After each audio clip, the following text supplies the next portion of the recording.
So how many of you went to the wrong room this morning? I almost did too. But we get to enjoy our different accommodations for the day.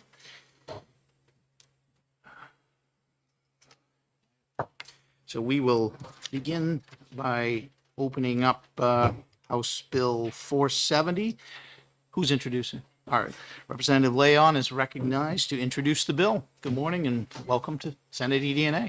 Good morning. Thank you, Mr. Chairman. For the record, my name is Erica Leon. I represent Rockingham 13, which is the town of Derry, and I'm introducing this bill for the prime sponsor, Jim Kofalt, who provides his regrets that he's not able to join you today. House Bill 470 was introduced to address some serious concerns about access to care, healthcare costs, and patient safety, which came from Representative Kofalt and my attention last year when the New Hampshire Board of Dental Examiners proposed rule changes aimed at restricting qualified dental professionals from administering sedation and anesthesia under certain circumstances.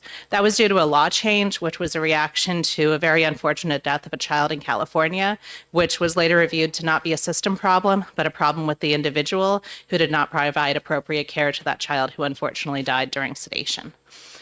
The changes in the rules would have had a significant negative consequences for New Hampshire residents, putting New Hampshire dramatically out of sync with the nationally accepted standards and making us the only country in the state to impose such severe restrictions.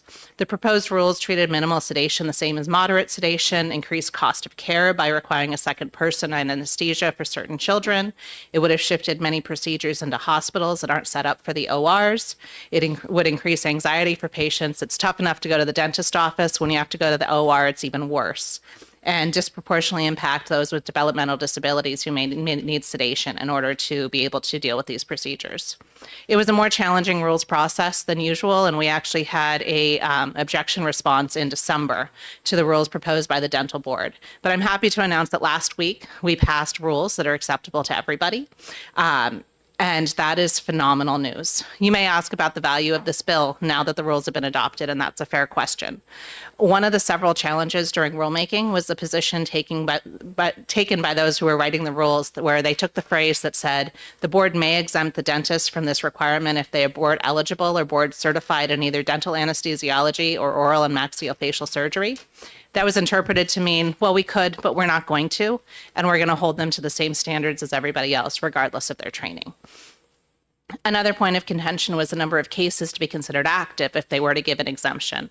There are guidelines from three different different professional dental societies, and they have model rules. Those model rules use the number 50, but they clearly state that they need to adapt that based on the states. Some states like New Hampshire just don't have the patient volume to say that somebody has to treat 50 kids under the age of 8 every 2 years to be able to do sedation on those children. In the rules, they came to a number of 20, which we approved in JELCAR, and that is a good number for New Hampshire. We do have a letter, which I have provided with my written testimony, from the presidents of 3 of those dental associations, the ones who created the proposed guidelines that are referenced in this statute, this update to the statute. The question was raised at JELCAR as to whether the rules would be consistent if we pass this law, and the answer is yes. There had been a question, though, about whether passing this would put us to that number 50, which is in those guidelines. Given the letter that states that states are supposed to adjust that based on what's needed, and given the fact that we just passed the 20 patients in every 2 years, I think it's important to also pass this, put it in the record, and say that we are now in line with good protective standards for our children, but we're also understanding that it also harms a child to not have dental surgery when it's necessary. Children have died from lack of access to care as well. So while one option would be to re-refer this because it's been dealt with in rules, I think it would be preferable to pass this so that we can have all of these records 10 years from now from whoever is sitting in these seats, whoever is sitting at JELCAR when the rules come up for review. I don't want to see another year-long process. I'd like to see it more straightforward, and I think we have an opportunity to do that by passing this bill. So with that, I'll take any questions. Thank you for your testimony.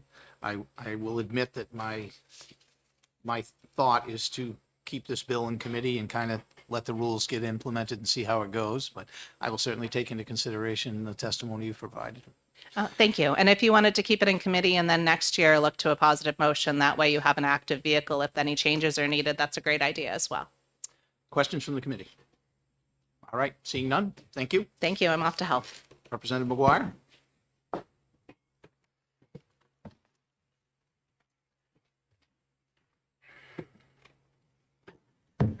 Good morning, Senator and Mr. Chair.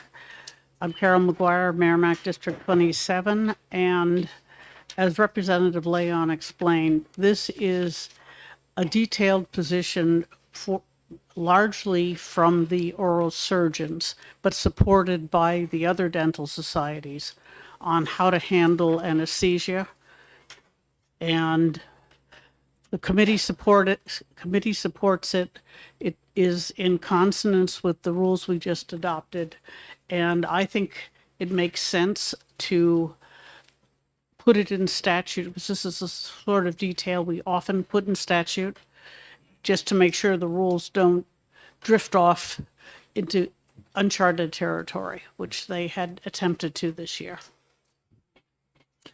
Thank you, Representative. Questions from the committee? Okay, thank you. All right, seeing none.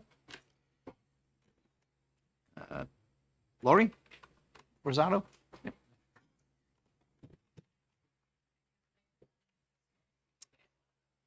Okay. Actually, we'll give them to the, that's fine. We'll take it.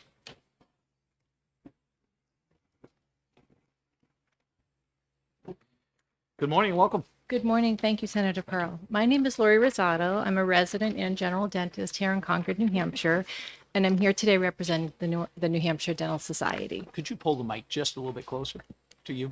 Yep. Thank Is that you. better? Yes, I can go a thank little you. closer.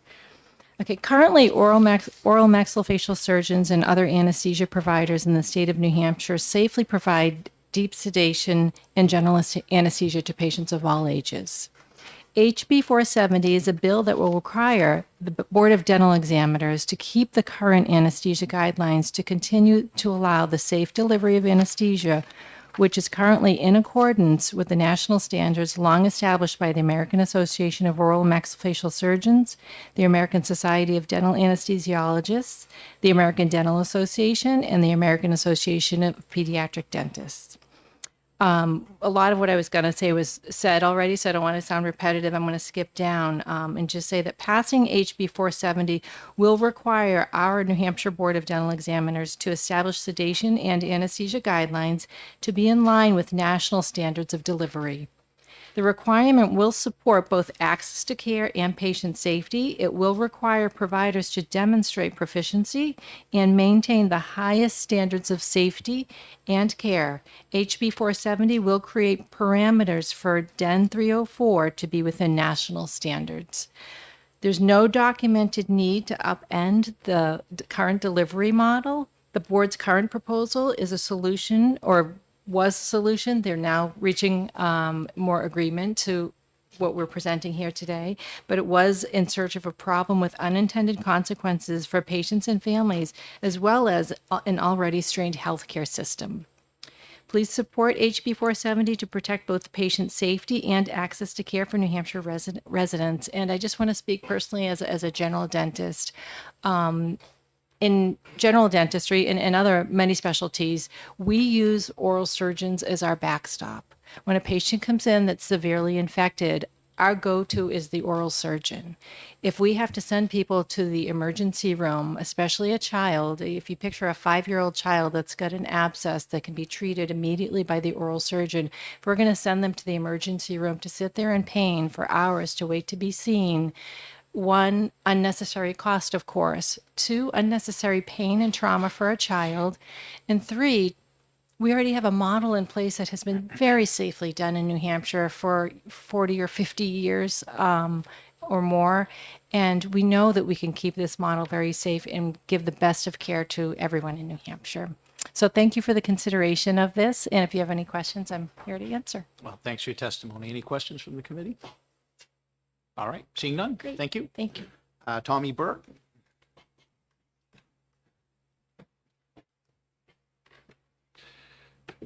Good morning and welcome. Good morning. My name is Dr. Tommy Burke. I'm an oral and maxillofacial surgeon practicing in Nashua and Bedford, New Hampshire. I'm also serving as the current president of the New Hampshire Society of Oral and Maxillofacial Surgery. Thank you all very much for your time this morning. As context, I've been attending and involved with the anesthesia rules and regulation proposals made by the dental board for the last 3 years. I've been able to testify at JLCAR as well as for the House introduction of HB 470.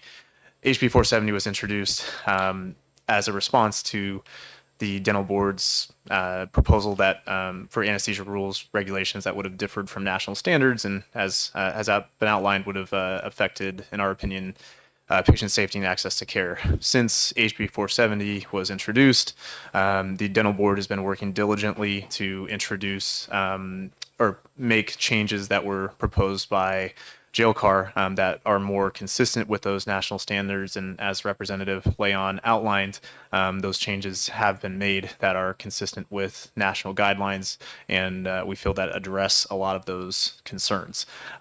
So while we support HB 470 in making guidelines and guardrails for the dental board to follow, we also understand that if re-referral is necessary, that would be an acceptable outcome, especially during implementation of these rules. We also wanted to commend the dental board for their collaboration and efforts to write these rules that are more consistent with national standards. Thank you for your testimony. Thank you. Any questions from the committee? Senator McGue.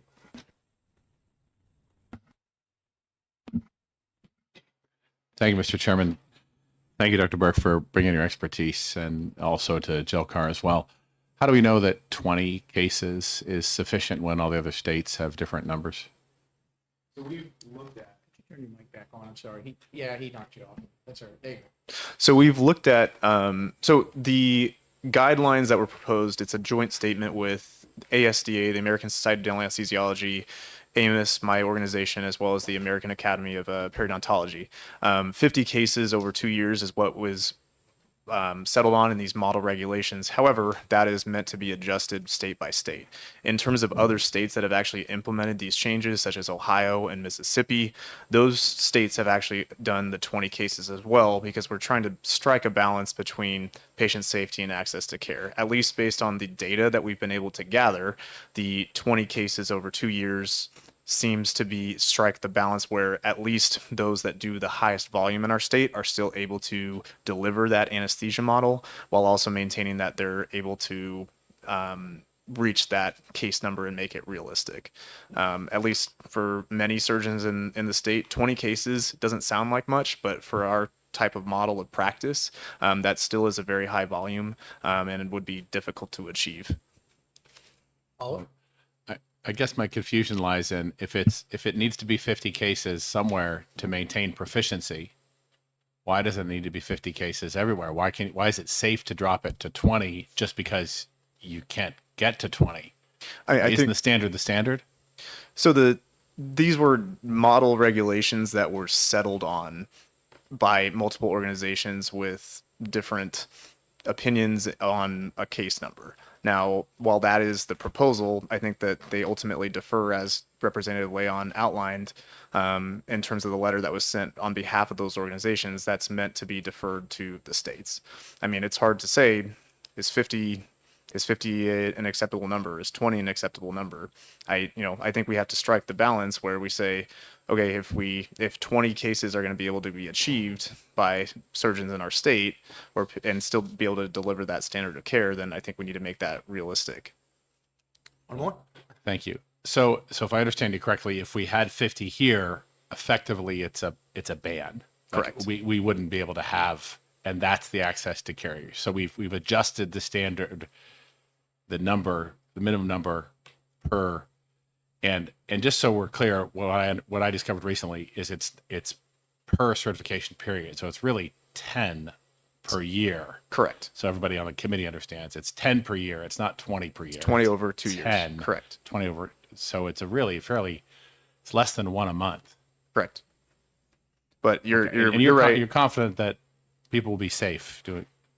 That we're still held. I mean, with these cases, we have a lot of experience doing pediatric anesthesia in our offices and in our training. However, I think we realize that kids are not little adults and that we have to treat them accordingly. If we don't feel like this is a safe, if there's an airway compromise, if there's other conditions, then we do have the OR or other settings as backstops. But if we are able to do this safely and complete the safety in our office, then that's what we feel is necessary and needed to be done.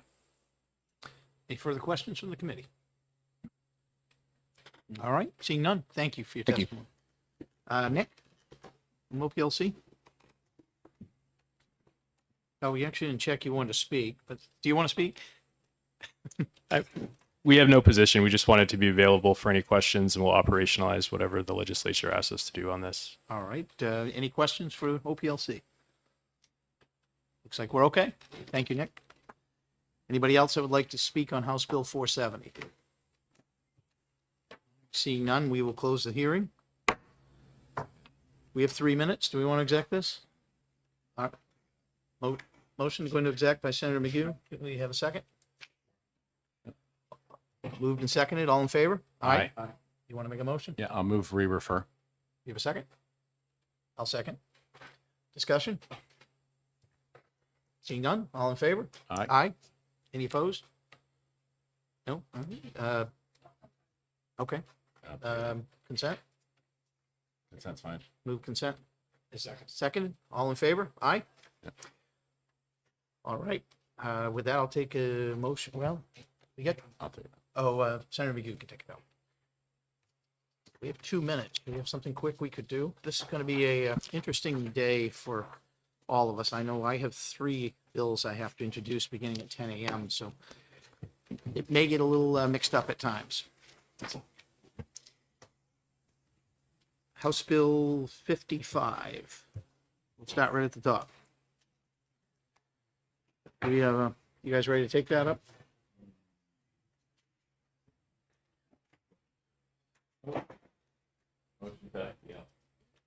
Is there a second?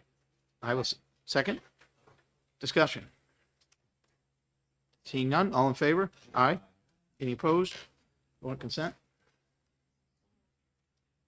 Consent is moved and seconded. All in favor? Aye. Senator Gannon, would you like to take this one up? Save a little speech for me. It's good you stop. I need someone to stop me sometimes. We've got a hold 82 where stakeholders are working on an amendment.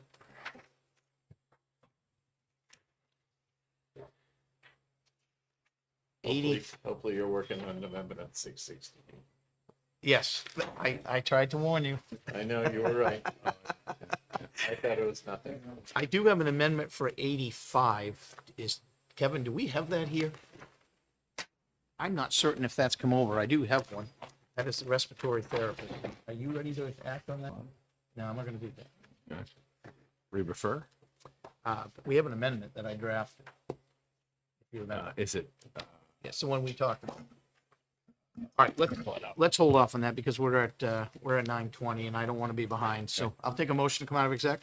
So moved. Second. All in favor? Aye. And is Representative Hunt here? I do not see him either. Are you introducing it? All right, we'll open the hearing on House Bill 538 and recognize Representative McGuire to introduce. Morning, welcome back. Good morning. Always nice to be here. I'm Carol McGuire, Rep. Merrimack 27, and the sponsors here showed up as much as they did in our committee. But House Bill 538 merely changes the name of one existing position in the Liquor Commission, adds the salary grade of the finance director that they had, that the last audit recommended they institute, and they've been using that. And it deletes the last commissioner, which is an unfilled position for the last, I don't know, 5 years, I think. in any event, they're deleting 2 positions, adding 2 positions, all at the same labor grade. It's all liquor commission money. It won't affect the general fund at all. And if you want the details, Commissioner Malika is here to explain them for you. All right. Any questions for Representative McGuire? Seeing none? Mr. Malika? Did Tina want to come too? All right, come on.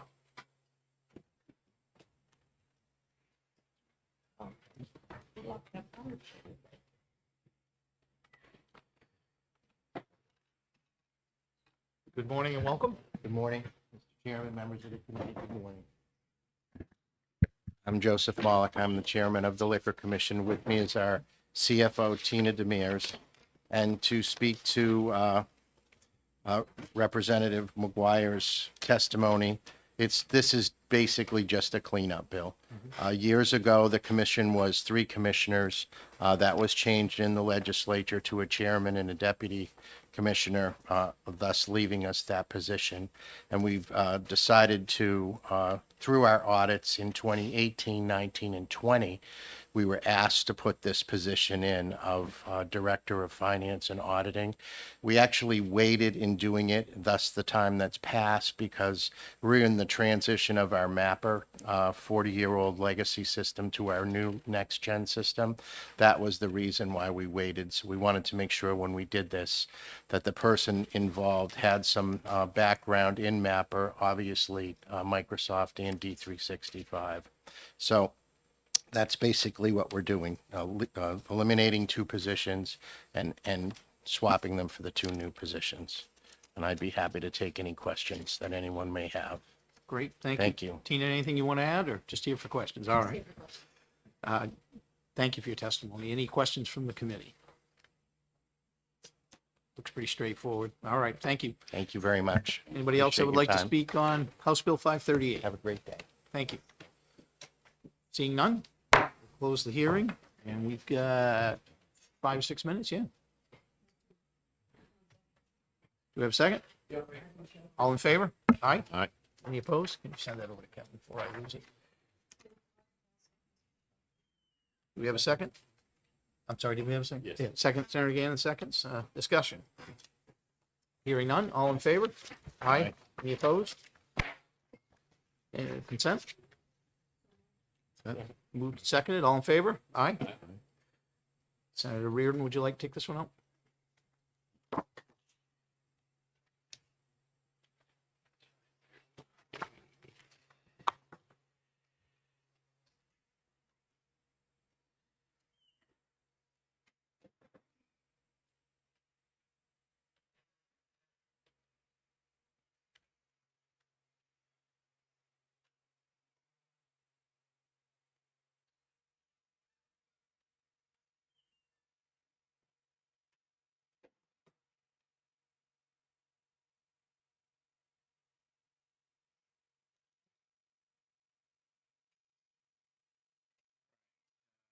We have got 5 more minutes here.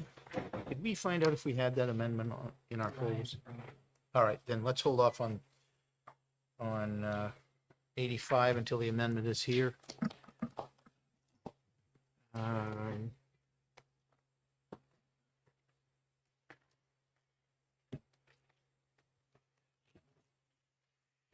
Gonna skip us down to 227 because I'm trying to focus on FNs, just in case we run out of time to exec later on, if that makes sense.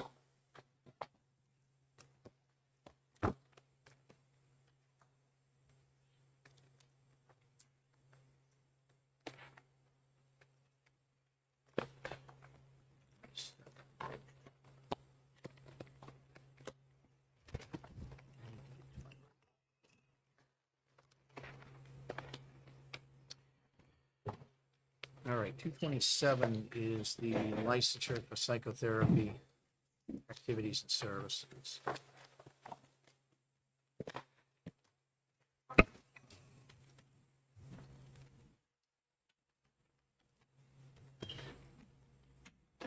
Would move on to pass.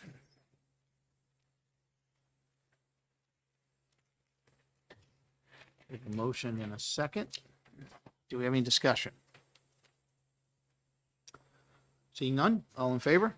Aye. Any opposed? Give a second. Second. Moved and seconded, all in favor? Aye. Aye. And I will take this one out.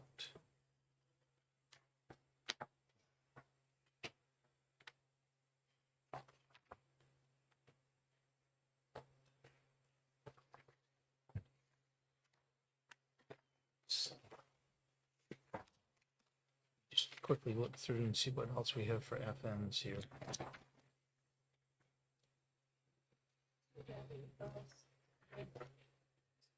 Yeah, let me just, I'm gonna give you a little chance to read that, and we'll pick that up in our next pass at this, can't do 552, because we haven't heard it yet, that's our next one. I think that's it for FM. 509, we can look at that one.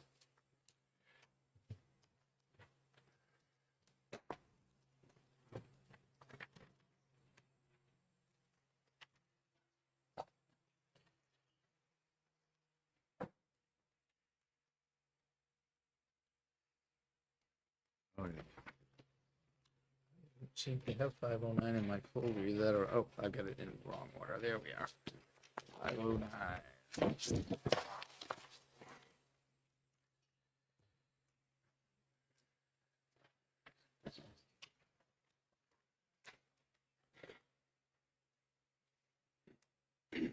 You want to make a motion, Senator? Move ITL. Do we have a second? I will second. We have discussion. I will say I understand where where they were trying to go with this, but I feel it's, I have a lot of notes about why it wouldn't work, and I just don't feel like it's, would be able to be implemented properly, so I will support the ITL. Yeah, I will as well. I have some privacy concerns about listing such great detail in a couple of these places, although I realize that some of it is available if you were to sit in court or go through a lot of court records. Posting some of the very, very specific personal details into the world is quite a different ballgame. So I'll support the ITL. And I will say, for that very reason, there would be a staff member from somebody's agency having to sift through all of those details in court records to find the information to populate this database. Further discussion? Seeing none, all in favor? Aye. Aye. Any opposed? With consent. Do you have a second? Second. Moved and seconded, all in favor? Aye. Senator Reardon, you want to take this one out? Yes.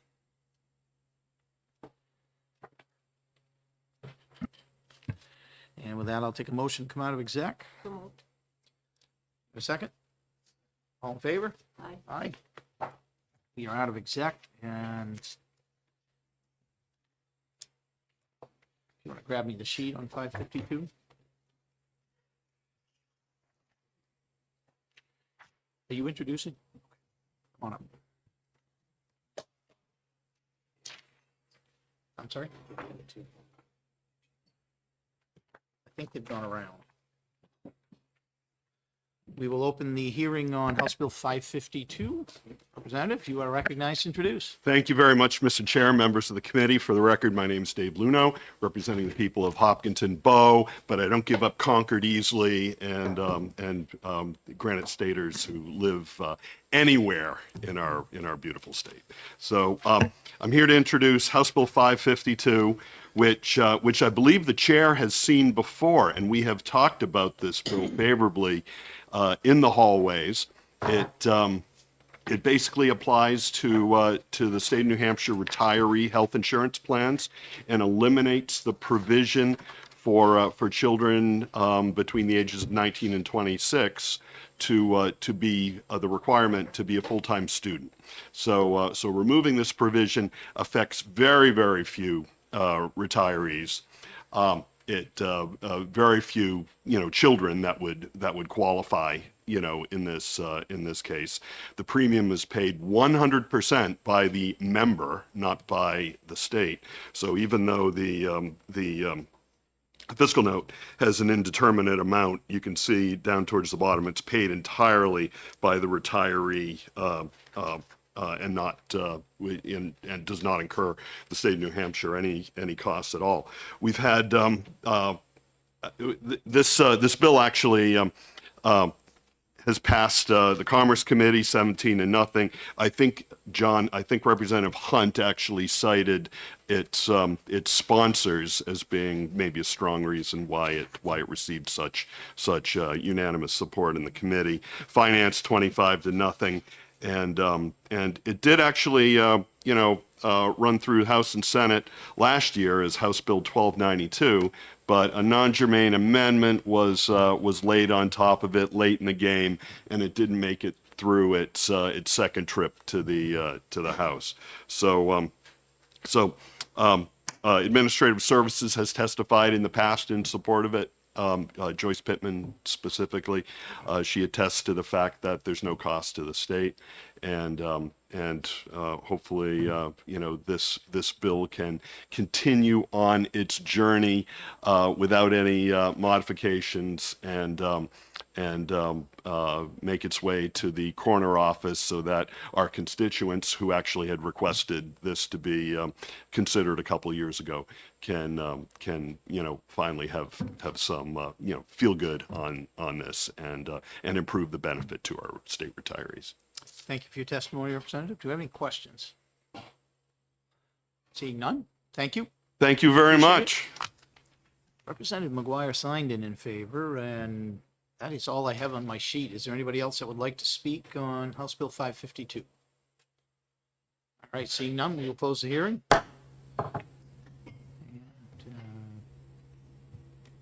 We've got time. Yep. And move we into exec session. You have a second?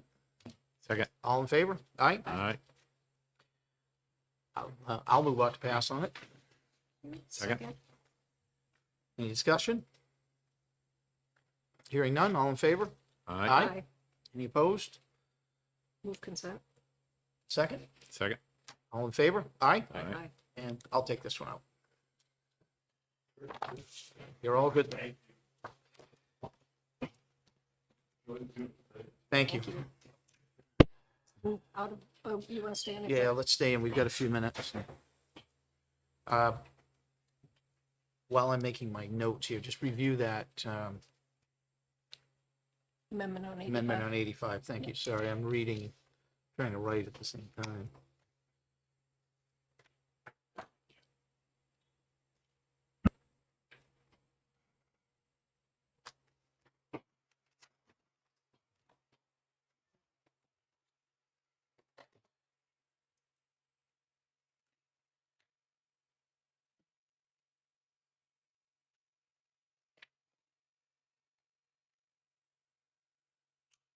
Kevin never has to worry about me going too fast because I'm too slow moving through my own paper. All right. So if you want some discussion before we move an amendment, we can do that before we make a motion. I have worked with the Hospital Association on this language. And We're referring to 85. I'm sorry, to the amendment that I put in front of you, just so that you have a little background before we get to the motions. And Senator McGue had raised some very valid concerns, and he and I had a meeting with the Hospital Association. And I put together some language from that meeting. Whether it garners his favor or not remains to be seen, but we will, one of the things that we were concerned about was having these folks on the floor and the potential that they would be unsupervised and could be confused as fully licensed for practicing all of the scope of what a respiratory therapist would. And so what I came to for a compromise was that for the first 2 months following their date of issuance, that they would be under direct supervision, meaning there would be someone on the floor with them.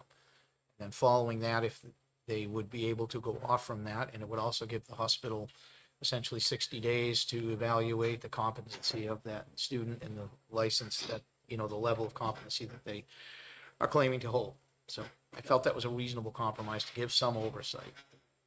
So giving you that background, you want a discussion now, or you wait until the amendment is moved? I'm okay either way. Doesn't matter to me. Okay. I don't support either of them. Okay. Well, I'll make a motion of ought to pass on 85. Second. And I'll move amendment 1495. So we have a motion and a second. So I've given you my quick breakdown of what happened in the amendment. I certainly want to offer Senator McGee the opportunity to share his thoughts. Yeah, I'm a no on the general practice of creating a trainee license and putting some of the most critical patients in the hospital at risk of being cared for by a trainee without the knowledge of the family or potentially the staff that doesn't know the difference. I'm concerned about hospitals who are hard up for staff. There's 199 respiratory therapist openings right now. 147 of them are current in our state. So we do have a crisis, but the answer isn't to fill them with barely trained trainee respiratory therapists where we haven't done this before. There's no other trainee license, especially in this most critical area of resuscitation practice. I'm gravely concerned that this will absolutely cost lives in a critical resuscitation. When a respiratory therapist is called to the bedside for cardiac arrest, they are expected to manage the airway. The hospitalist, who's often working a 24-hour shift, shows up, expects the RT to manage the airway. They're not going to know whether that's a trainee or not, and the hospital may or may not back a failure in that provider's competency. The level of competency is a moving target from the beginning to the end of that curriculum. At one point, you may be learning A&P. Another point, you may be learning the respiratory pharmacology. Another point, you may be learning basic airway management. And another point, you may be learning advanced airway management. It's entirely a moving target. This bill is a bad idea, and I do not support it. Thank you, Senator. So we had this discussion with with an actual respiratory therapist that came in and met with us with the hospital association. He assured us that he felt comfortable with this being, and my concern for him was, in some of the questions that I asked, is you're going to be in a position of supervising someone, and are you comfortable that you or any other respiratory therapist would want to be put in that position? Because that's the last thing I would want to do, is put somebody in the position. He felt very comfortable with it. He agreed that having this 60-day trial period was a good idea, and offered some level of safety or assurance that the student had oversight, trying to address the concerns that Senator McGee has, because they're very valid. And he felt that it did. The hospital association, I pushed it back on them that they were going to have essentially it pushes an awful lot of responsibility and liability onto them having a student license. They felt comfortable in managing it. I certainly respect the concerns that Senator McGee has raised, because they are valid. But I feel like we've struck a reasonable compromise, and in speaking with a respiratory therapist and with the hospital association, they seem to be comfortable with this. And so that is the reason I brought forth this amendment. Senator Reardon. Thank you, Mr. Chair. I'm to understand by reading this that after 2 months, it's not a guarantee that the student can just work under general supervision. In fact, there has to be documented evidence of competency. So in fact, that supervisor has got to be confident that this person, in fact, is even competent to work under general supervision at that point. This amendment requires a minimum of 2 months. It does not, the hospital could certainly at that point say, we're not comfortable with you working, or the respiratory therapist, I collectively use the hospital, could say, we're not comfortable with you working alone. And they could certainly require direct supervision all the way through the tenure of that person working. But it is mandated for 60 days. Thank you. As I read it, I see only general supervision shall be required after 2 months. Correct.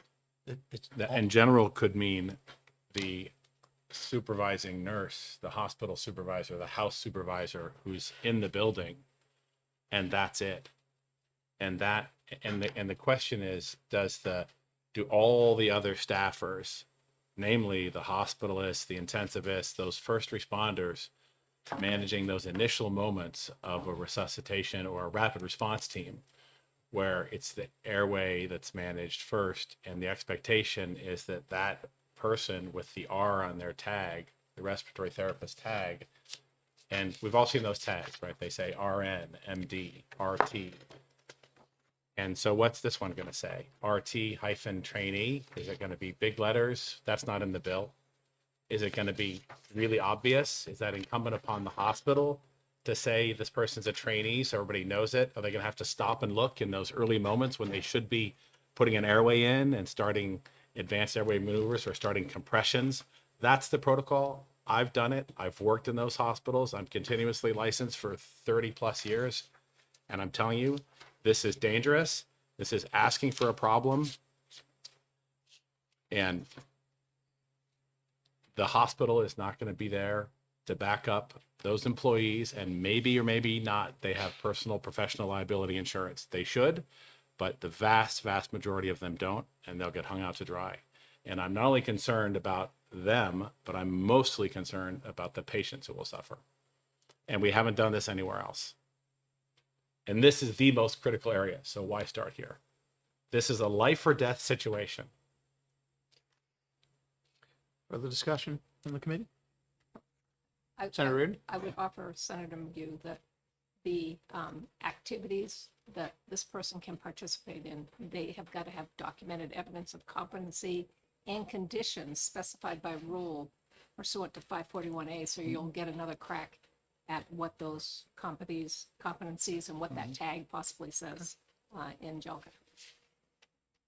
Further discussion? All right, seeing none, so we're voting on the amendment, 1495S. All in favor, say aye. Aye. Aye. All opposed? No.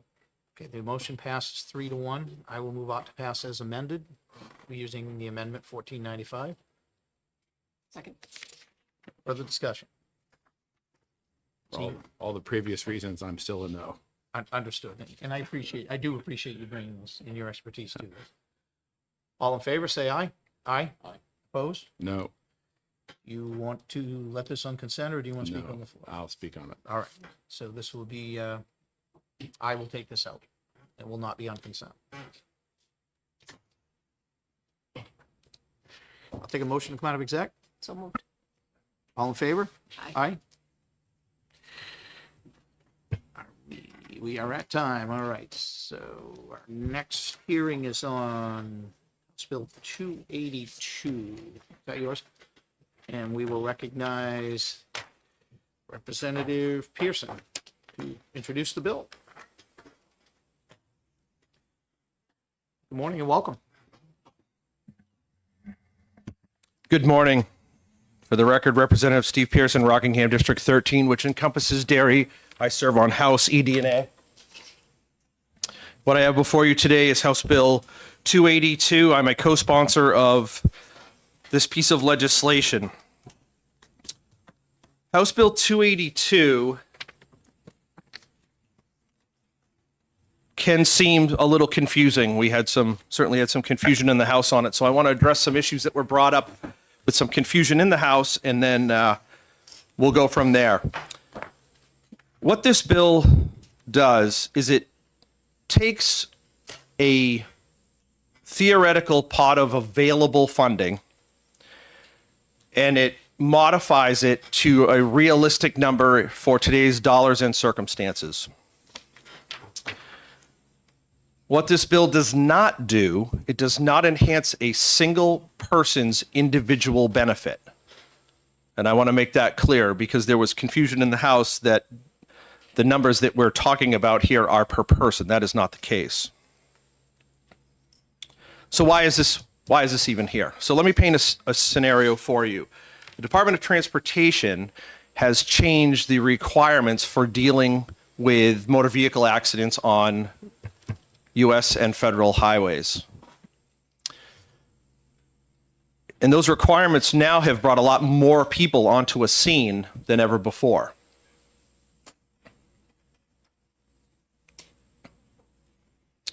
So as an example, Interstate 93 you're looking at potentially 10 to 12 first responders on the scene of a simple motor vehicle accident. Now, unfortunately, we've seen in the news, and we've even seen here in New Hampshire, where a motorist who's either not paying attention or is impaired ends up plowing into that emergency scene. So in the day where we dealt with those with perhaps 4 or 5 people, today we're dealing with 10. A catastrophic event now would suck up the resources of this pool of money in one shot. That is the reason for the increase to $1 million. Now, this is not an expenditure. I want to stress that as well. It's not a budget item. This is available money in the event of catastrophe. And we've had some close calls. We had a Manchester firefighter clipped by a mirror on a truck 6 months ago. It put him out of work for 8 weeks. So, it's something that is very dangerous. We have a boneyard in Concord of rear-ended state police vehicles, unfortunately, from motorists that just don't seem to want to pay attention to emergency lights. So that is the crux of this bill here. The individual benefit does not change. It just aligns itself with the reality of a catastrophic event, and that is what this does. Now, the question was asked in the House about workers' compensation, right? Because even volunteers are covered by workers' compensation. This money, what this does is it does 2 big things. One, it is an immediate action, which brings available funding to help these people with immediate needs. And secondly, it covers a gap that workers' comp unfortunately has in it. Workers' comp will not cover the totality of these incidents, especially when you're talking about any sort of long-term ramifications, modifications, family expenditures, especially in the case of most folks with trauma to that level, they are going to be shipped outside of New Hampshire. So that's the basic premise of this piece of legislation. It flew through the House, and I certainly ask the Senate to do it as well. Thank you, Mr. Chairman. Thank you for your testimony. So I think I want to make sure I understand. This is, again, the key is that it's benefits paid under this section for all claimants. So that if there's multiple claimants based on a single incident, am I understanding that correctly? It is not based, so you could have 5 or 6 small incidents. It's just a pool of money available for these events. It's not restricted to a single benefit. This is the totality for an annual amount of funding. So it could be expended over 20 events. It could be, unfortunately, it could be expended simply in one major event. Is it 1 year or 2 year? Oh, I apologize. It's a biennium. My mistake. Yep. I apologize. Okay. Yeah, it's a budget cycle, budget year. Questions from the committee? Senator McGee? Thank you, Mr. Chairman. Can you give us an example then? So this is an extra 125 per person. So for up to 8 people per biennium for an extra benefit under the critical injury benefit. And that's in addition to the regular workers' comp? Yeah, it is completely separate from workers' comp. It's not tied to it at all. And so how is the critical injury, like how do you get into this bucket of critical injury? Like define, it's not a sprained ankle. Correct. Right. Right. So, and forgive my ignorance on no, how do you- not at all. So it does sit under the workers' comp standard. Okay. So there are elements to qualifications that exist in that RSA right now. Those aren't being modified either. And that's where you get the concept of the critical injury. Workers' comp, of course, as you know, has a review process. They move at the speed of smell in general, right? I mean, you have anybody that's gone through it knows you will get a denial letter. You will go through a process. It will be a fight, and things take time. So it's not like they're cut out of the equation with that. It's just that this money becomes available faster. and is used for those, like I said, those areas where workers' comp is going to either take a long time or just simply be absent. Now, this is something I hope we truly never use, right? And I mean, it's been used in the past. This isn't a new concept.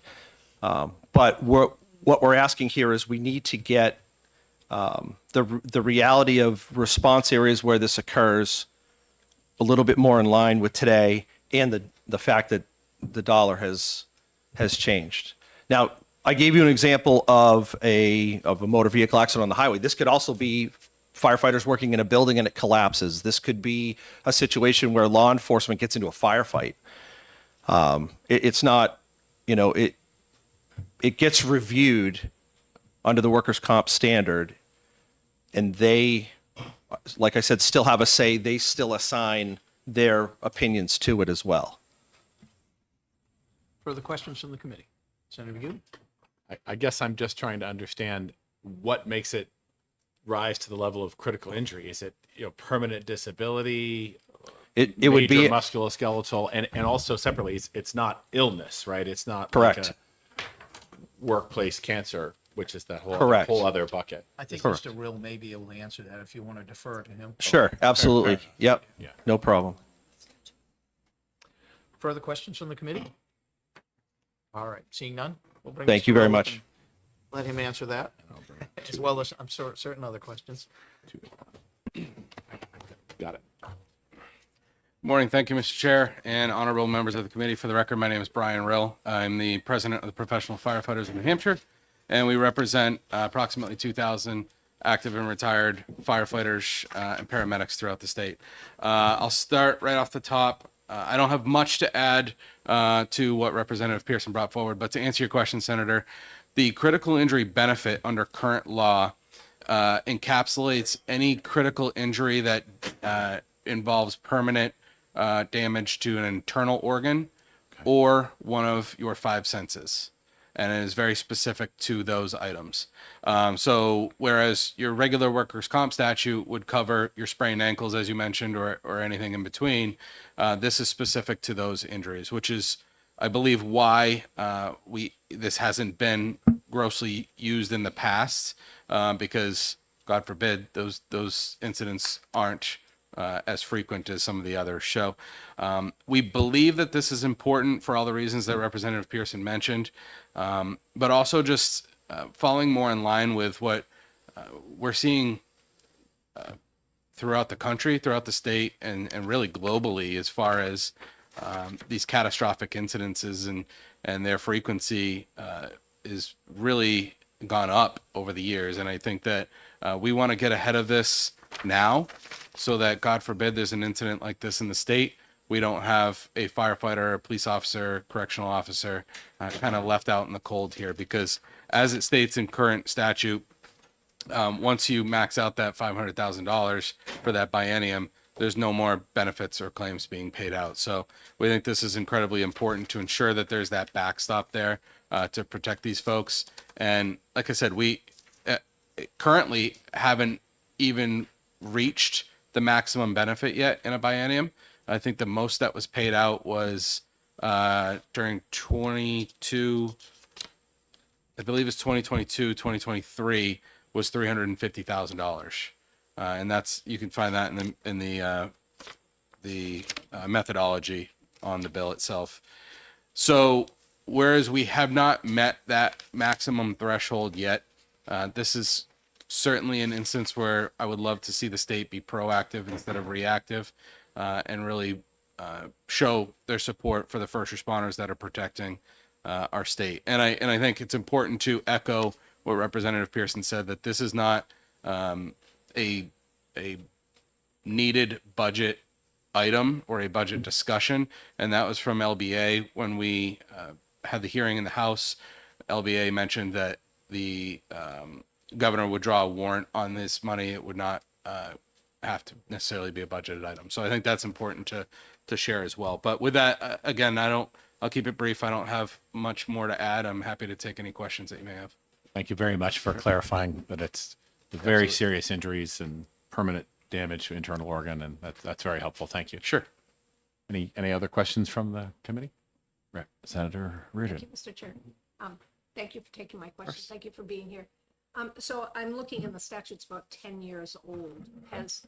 And I'm sorry that you even had a bump in the 22 to 23. I echo my colleague's comment. I hope that this never gets used. Has it been used every year? And if so, the governor draws a warrant from general funds to pay Correct. for that? Correct. I am unaware of whether or not it's been used every year, only because I don't have any insider baseball on this. I'm reading the same methodology as everyone else has, so I only am aware of that 350,000 as stated is the maximum they've paid out on this. Thank you. I appreciate it. I would certainly wager a guess that there's been years where this has not been used. Any further questions? Thank you, sir. Thanks so much. I have some written testimony, if that's okay. Okay, I just have Danielle Albert.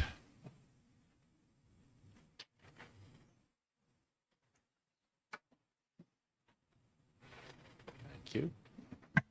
Good morning. Thank you for having me. My name is Danielle Albert. I'm the Deputy Commissioner of the New Hampshire Department of Labor. I'm going to try to keep my testimony brief. I think the previous individuals who testified gave a good synopsis of the program. I'm just going to emphasize, maybe for context, a couple of pieces. Representative Pearson did an excellent job explaining this benefit that this bill is impacting is one that is in addition to all other workers' compensation benefits. And I do think there tends to be confusion about that, which is why I'm emphasizing it. So payment of this benefit to an eligible individual is not going to impact or offset in any way the payment of time out of work benefits, the other traditional permanency benefit that any injured worker is entitled to receive, medical benefits, or any other benefit that they may be entitled to. I did hear some questions relative to what makes somebody eligible for the benefit. The statute does set specific eligibility criteria.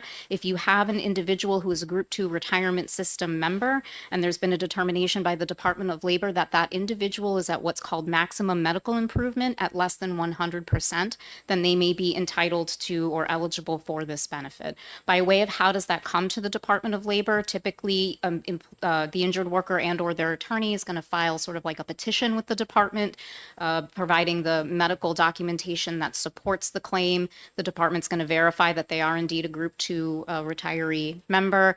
We'll review that medical documentation to make the assessment as to whether or not the requirement that of being at MMI at less than 100% is borne out through medical records. And then we'll essentially forward the petition or the writ to the governor for that warrant, which is contingent upon governor and council approval. But it is 100% general fund funded, so the money doesn't come or is not paid for by insurance carriers or employers, which is different than your other traditional workers' compensation benefits.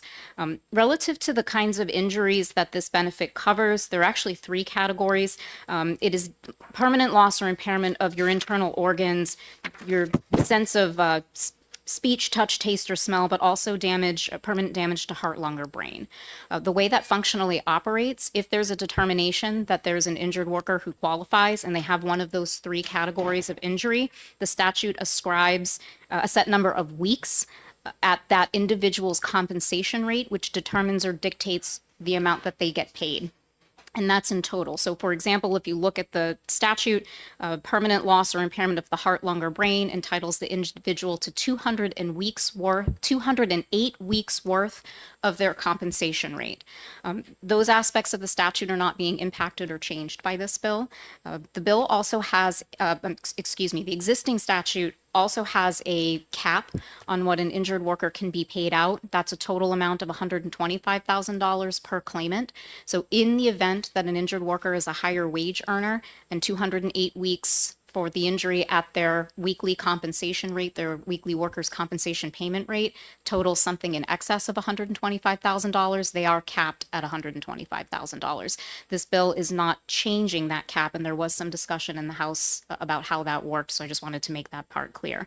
All this bill is changing is the pot of money that's available per biennium. It's changing it from $500,000 to the $1 million.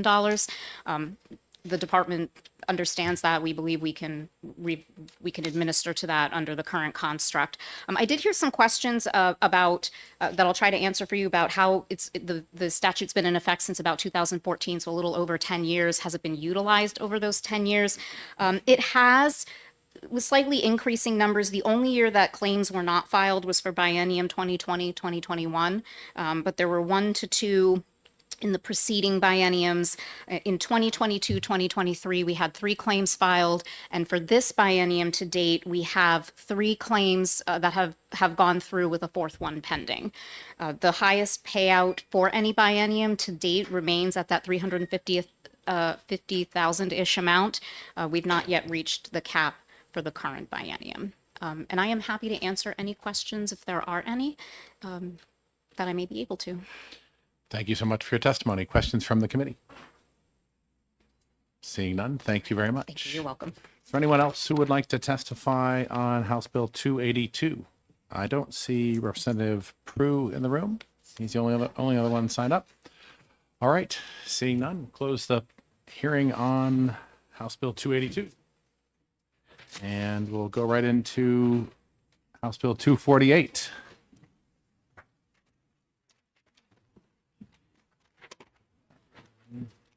Get the sponsor for you. Representative Flanagan, welcome. All right. Morning. You? Morning. We'll have you sign up here. I have, okay, so Representative, no, that's quite all right. I have Representative Hill, but we'll have Representative Flanagan introducing. Bring all your friends. Excuse me? I was teasing you, never mind. I didn't hear you. No, it wasn't fun. Okay, well, that's okay. Representative Flanagan, welcome. For the record, my name is Jack Flanagan. I represent Hillsborough 45, which is the large flottorial of Hollis, Brookline, Mason, and Greenville in the southern part of the state. What happened, not so much with this administration, because we have a new administration, but the previous administration, was I was concerned about suspending employees for a, no, that's not the correct amendment. We're not dealing with the amendment yet. There we go. Okay, that's for the camera. Thank you. We've got a lot of people that are temporarily suspended with pay, like over a year, with the 4th grand jury attempt, which was, let's see, what was it? He deleted an email, and he shared some driver's license information to his boss. Sure, Senator. So the concern I have is either an employee's done wrong or they haven't done wrong. And if they have, we should terminate them. If not, this paying them for a long term without any guiding provisions within policy, in this case it would be law, didn't sit well with me. So I introduced the legislation. It passed unanimously in the House Labor Committee, but with one amendment, which was to make the collective bargaining folks, because they had a provision in their contract dealing with suspensions. So this is only for people that are not covered under collective bargaining or management would be covered. It's that straightforward. It's not that complicated. And I just feel that why would we be, paying somebody for a year with pay without a decision came up? So I thought it was a monetary issue. And I'll answer any questions you may have. Thank you, Representative Flanagan. Any questions from the committee? Seeing none, thank you very much. Thank you. Anyone else wish to testify on House Bill 248? And you're almost back on schedule. This is just on the original language, not the non-germane amendment, correct? Correct. Thank you. All right. So we will close the hearing on House Bill 248 and open the hearing on the proposed non-germane amendment number 2025-1647S.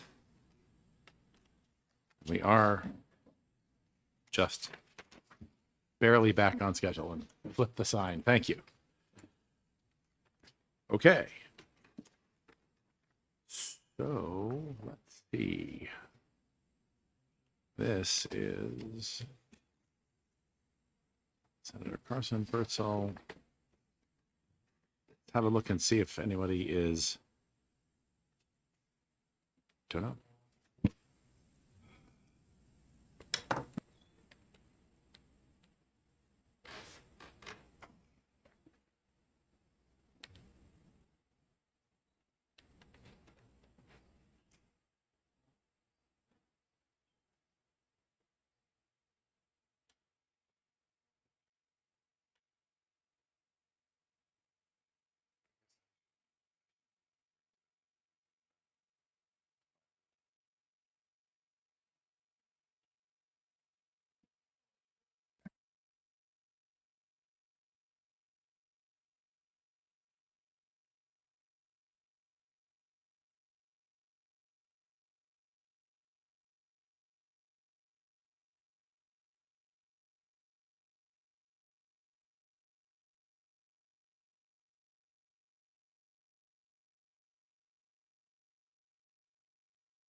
Welcome, Senator Magoo, who's going to explain Amendment HB 248, 1647.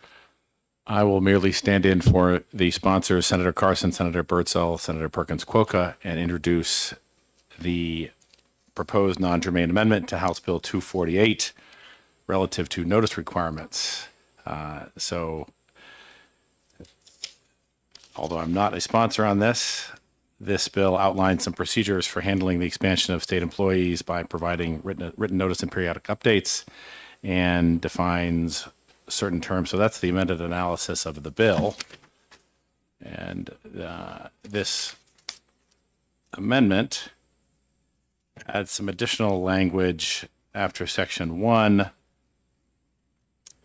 to further define exactly who an employee is and the form of compensation and the individual organization in line 16 and 17. So we'll see if anyone else would like to testify to this proposed non-germane amendment. I'd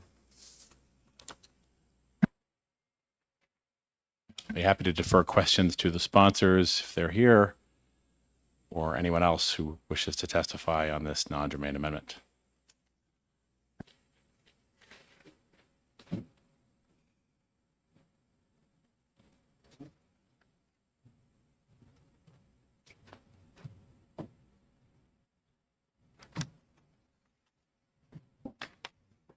Or anyone else in the room? Representative There we Hill? go.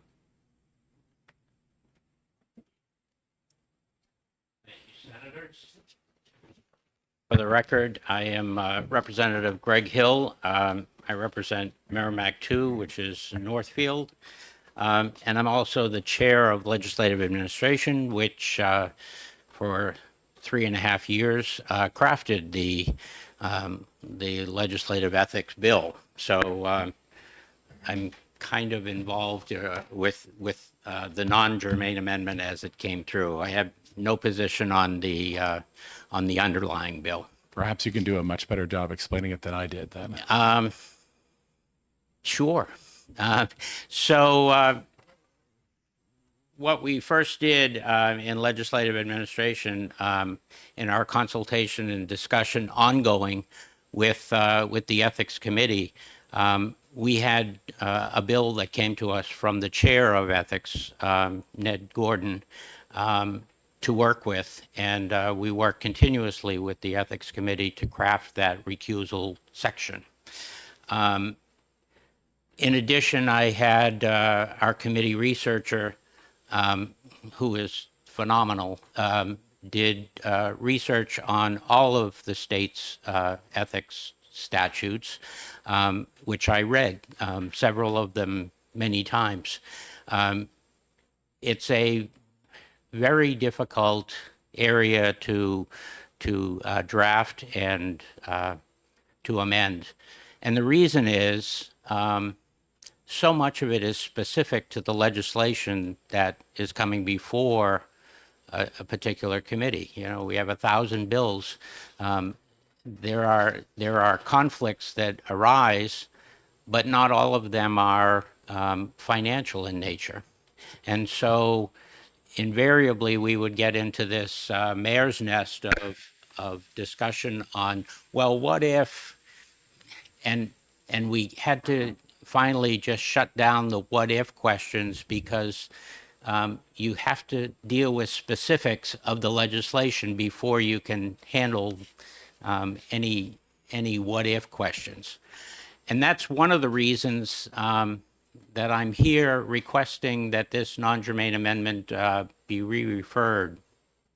I believe the way to handle this, and this has been learned through those 3.5 years, is the way the process is currently working with individuals filing inquiry with the ethics committee about how certain situations should be handled.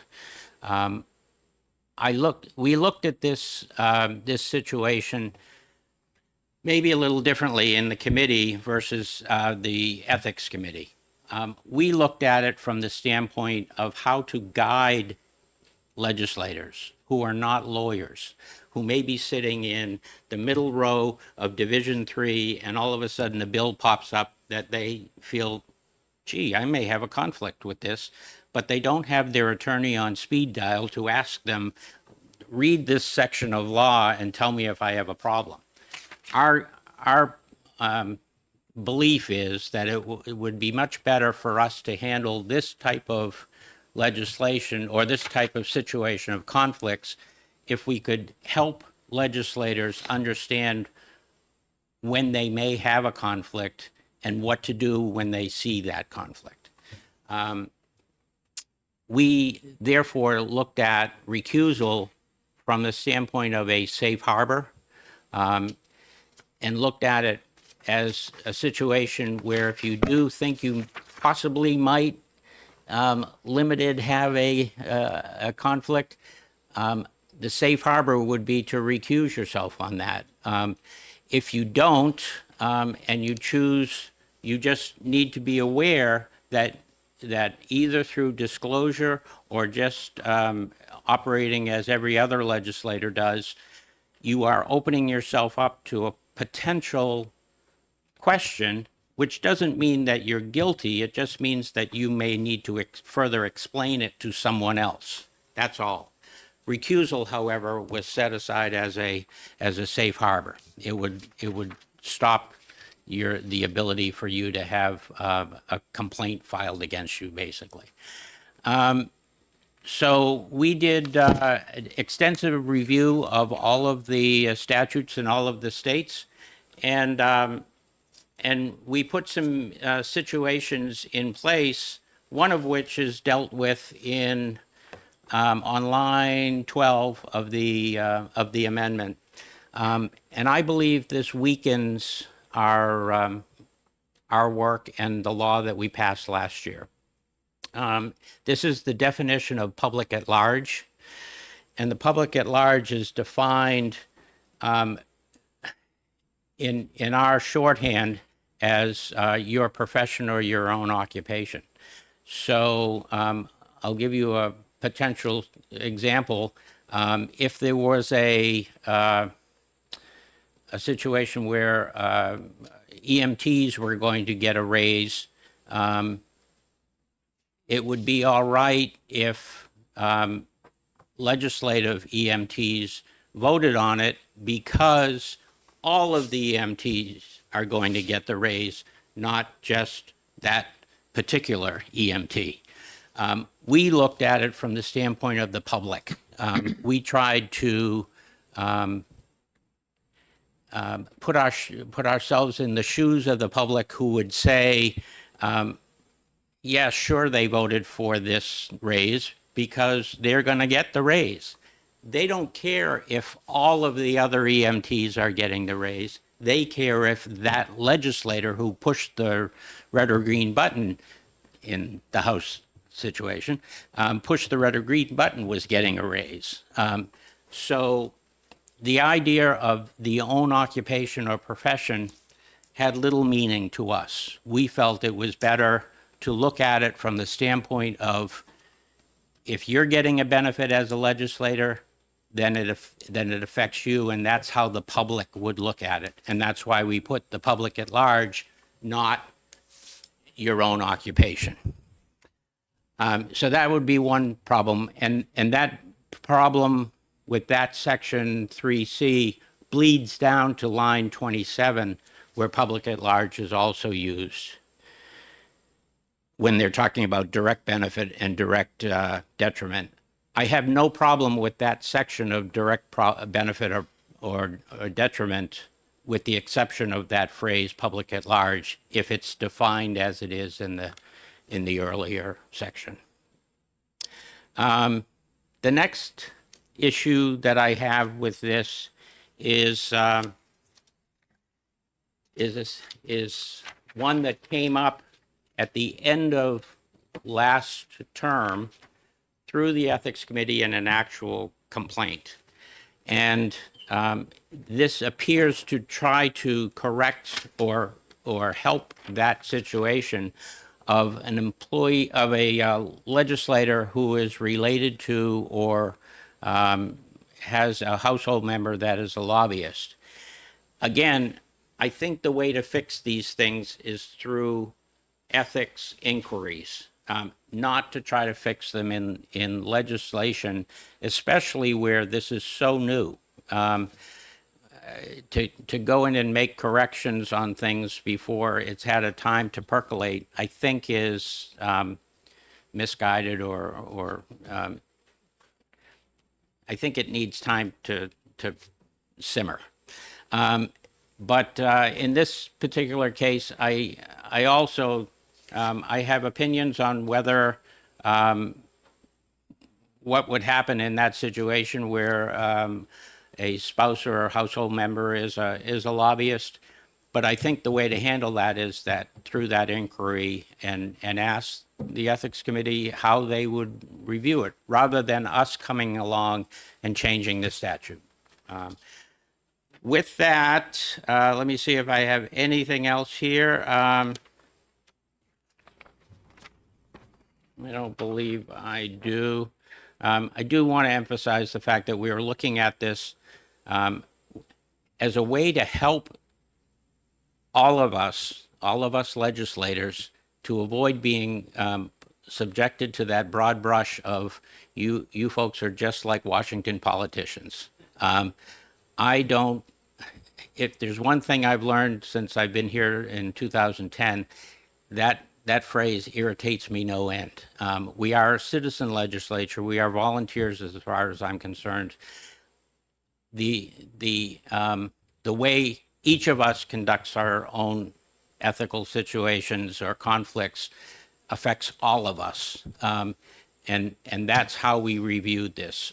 So the idea that we would weaken public perception of how we treat our own conflicts within our own lives is very important to me. So that's how we drafted the original bill. That's why I would hope that we could re-refer and discuss this perhaps over the summer in an ad hoc way, or even with the committee, so that we could perhaps take a look at it rather than just have a non-germane amendment that has not had full hearings or discussion.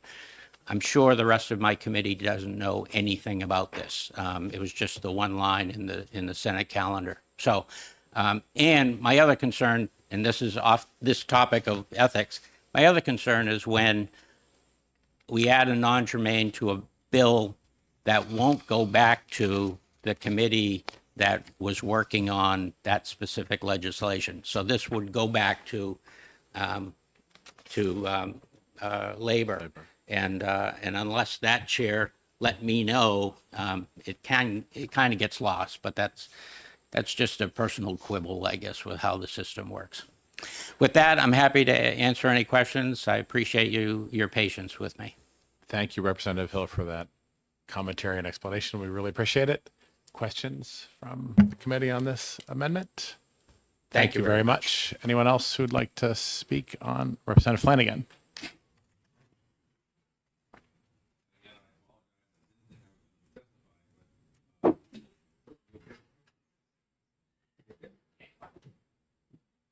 Can you hit the button? Down in the seat first. A thought process came. The amendment has been introduced. It would, if Representative Hill's request is honored by the committee, that is, that the amendment would be sent back or through, it would not be accepted as an amendment to this bill and would be sent back to Senator Carson as a request to send it back through Leggy Admin. Well, if I'm not mistaken, we just wouldn't act on the amendment. That's The what amendment I'm just inquiring about, wouldn't be- yeah. Wouldn't be offered, or, you know. There's no re-referring or whatever. Correct, yeah. We Tabling. wouldn't, Okay. my understanding was we just would No, not. I apologize. I'm just being selfish. Yeah. With that, thank you.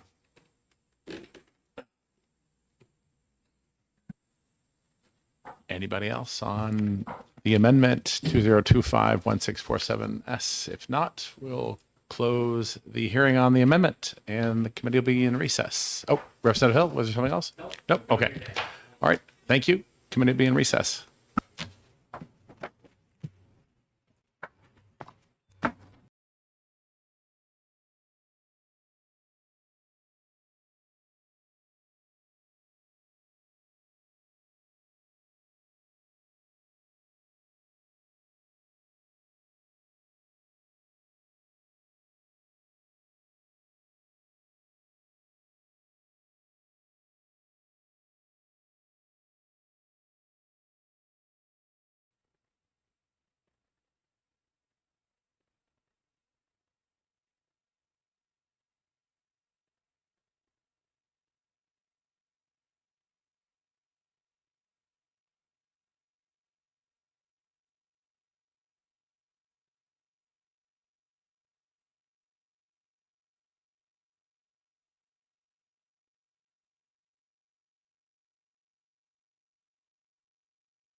All right, we will come out of recess and I will accept the motion to go into exec.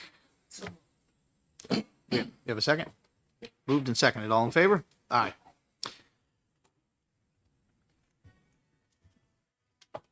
This is we have an MUR emergency. That better not be a tornado.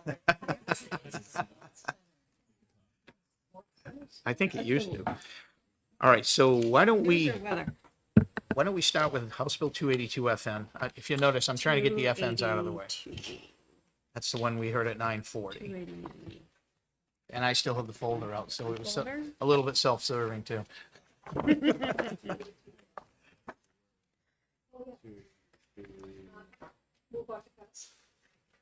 Do we have a second? Second. Sure. All right, moved and seconded, discussion. Seeing none, all in favor? Aye. Aye. Any opposed? We have move consent, have a second? Second. All in favor? I just had to count.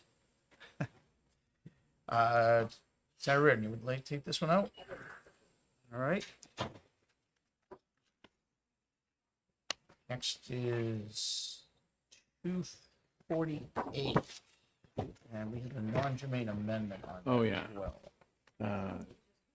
It's Yeah. the one we just heard. Do you want Are to we check ready with to- the sponsors on that amendment?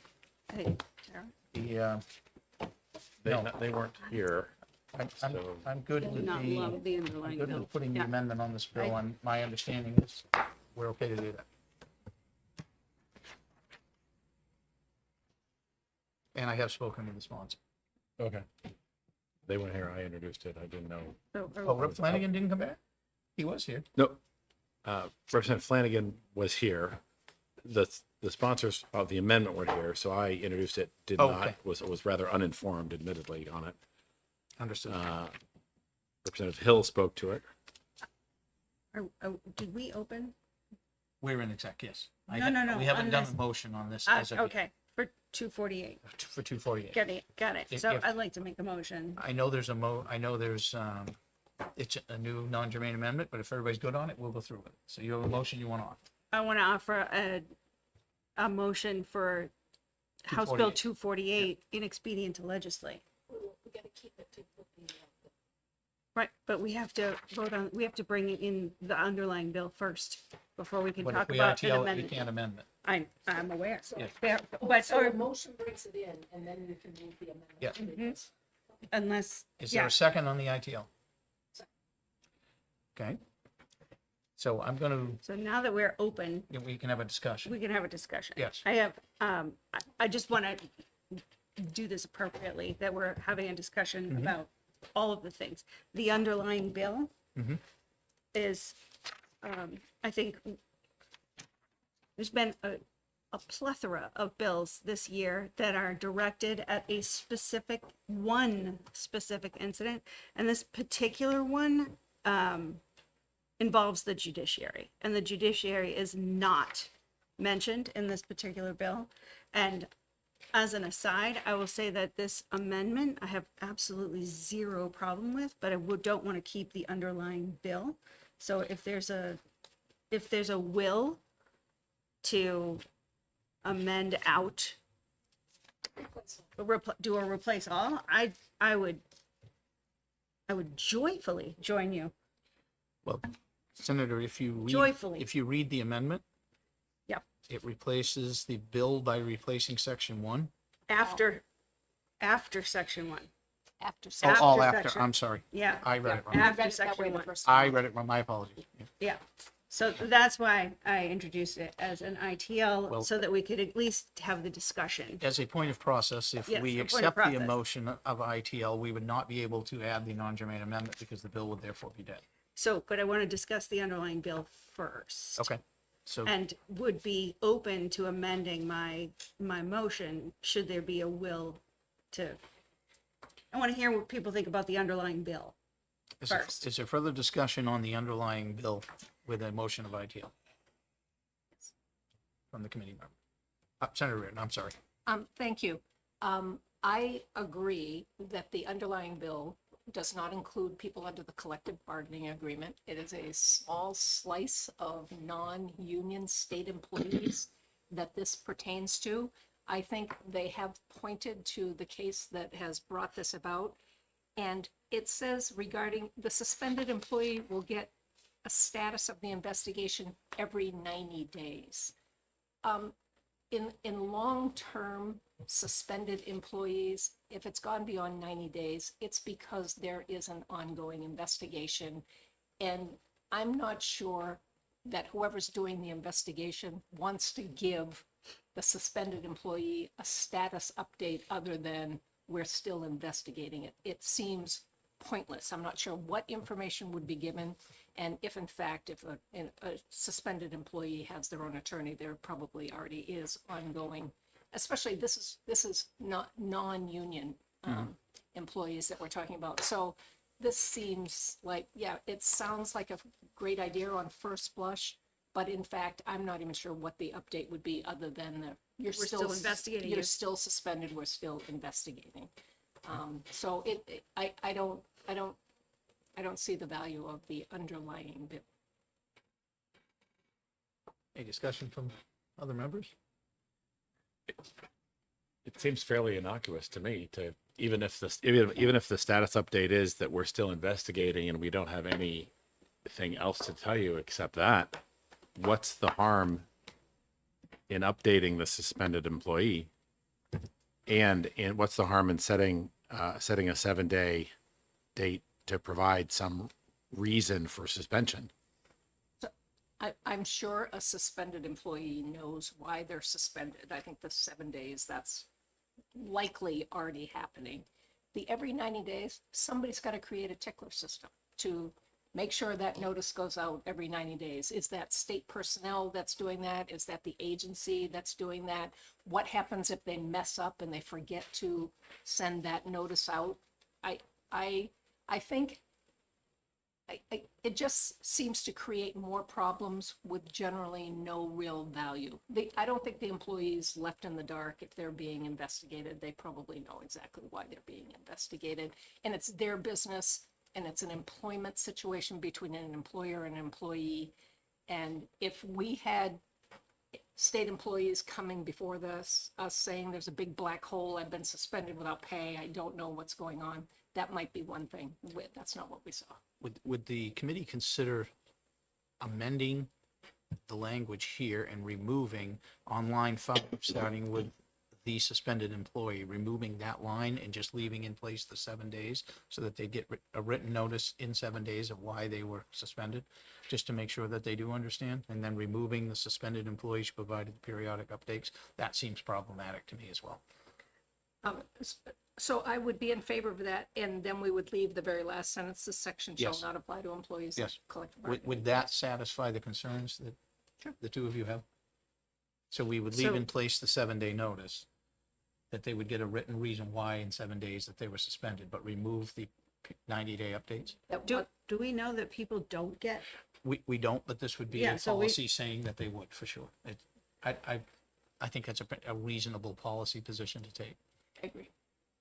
All right, so you're suggesting take out the words "the suspended employee" from line 5? Yes, all the way through Oh. the final decision is made on line 6, and then leaving in this section shall not apply. If we were to vote down the ITL motion, I would be willing to bring that committee amendment on an ought to pass motion.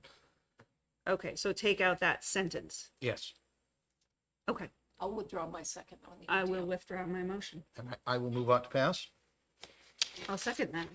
All right, and then I would like to offer a committee amendment. You ready, Kevin? The committee amendment will incorporate the language of the non-germane amendment in 1647.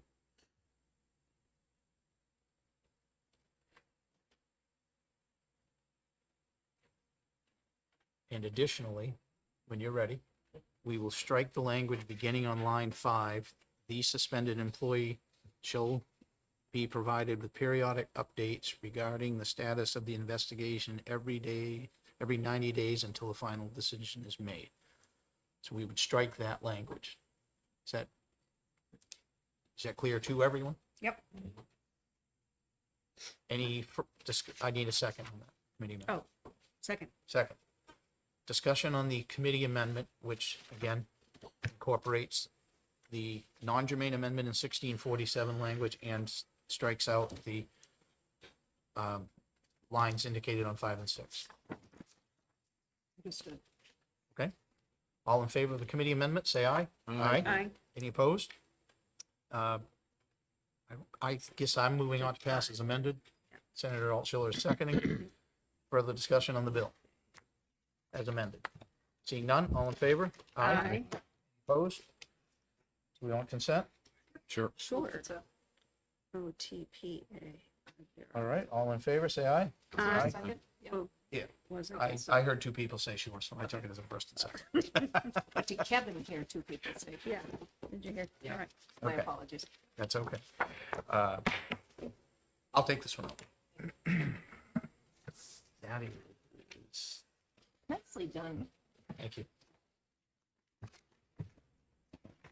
Is this one? Did we do this? That was 280, no, it was 248.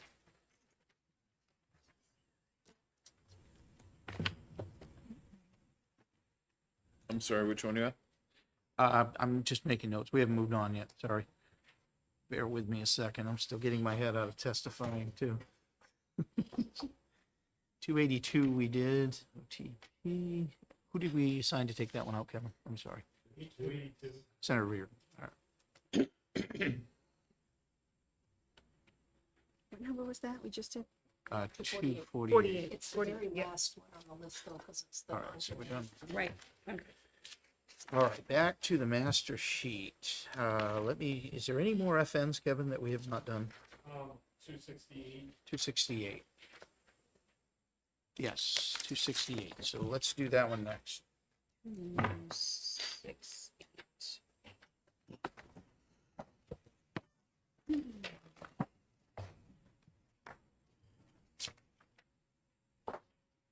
I said sheet, you know, 2 sheets I'm working on, and I should stop doing that. All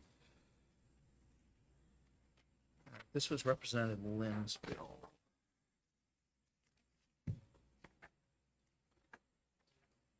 I don't have any, no, I will move on to pass. Second. We have any discussion on the bill?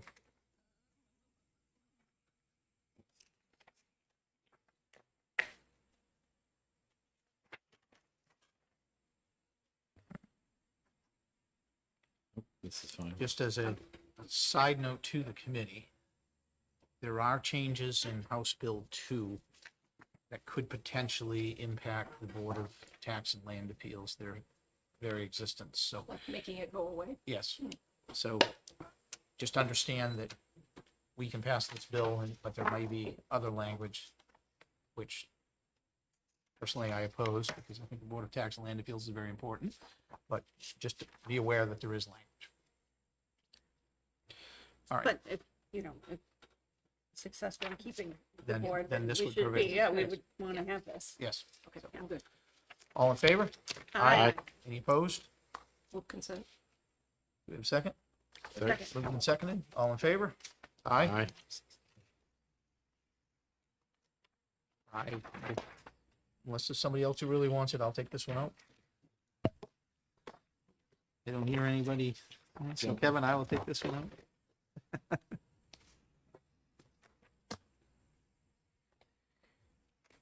Any other, 282? We did it. We did that. You Okay, just did I'm that. sorry. Yep. It's a problem. I have Gotta 2 put it on my sheets list. going. Yep. That's my problem. I need to get it all in one. Are there any other FNs, Kevin, that we have not done?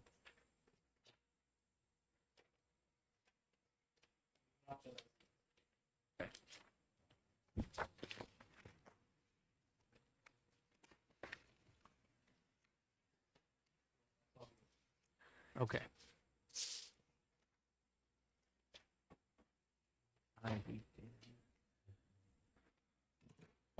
Okay, 118, I have notes that it needs an amendment. I don't believe we have done one yet. I'm sorry, what number did you say? 118. 118.